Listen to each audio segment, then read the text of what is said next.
ఈ మధ్య కాలంలోనే ఆశ్చర్యం కలిగించే విషయాలు చూసిన. ఈనాడులో ఒక కథ చూసిన. సెకీ ఒప్పందానికి సన్మానం జరిగింది అని చెప్పి నా ఫోటో పెట్టి, సీఎండీని తొలగిస్తూ కేంద్రం ఆకస్మిక నిర్ణయం, జగన్ ప్రభుత్వంతో ఒప్పందంపై వచ్చిన ఆరోపణలే పరోక్ష కారణం అని చెప్పి ఈనాడు రాస్తుంది. నిజంగా ఈ వార్త చూసిన తర్వాత ఈనాడు అనే పేపర్ టాయిలెట్ పేపర్ కి ఎక్కువ, టిష్యూ పేపర్ కు తక్కువ.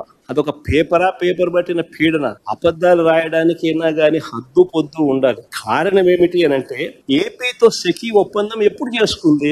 1 డిసెంబర్ 2021. ఈ సెకీ ఎవరైతే తీసేశారో, ఇప్పుడు కేంద్ర ప్రభుత్వం ఎవరినైతే సెకీ చైర్మన్ గా ఉన్న వ్యక్తిని తీసేశారో, ఆ సెకీ చైర్మన్ ఎప్పుడు నియామకం అయ్యాడు సెకీ చైర్మన్ గా అంటే, అది కూడా పక్కనే ఉంది. ఒకసారి చూడండి. 13th June 2023. ఈ రామేశ్వర్ ప్రసాద్ గుప్తా అనే వ్యక్తి, అప్పుడు ఈ మనిషి ఎక్కడ ఉన్నాడో కూడా తెలియదు, అసలు డిపార్ట్మెంట్ లో కూడా లేడు. దానికి దీనికి సంబంధమే. దున్నపోతు ఈయనంటే దూడను కట్టేసేయండి సార్.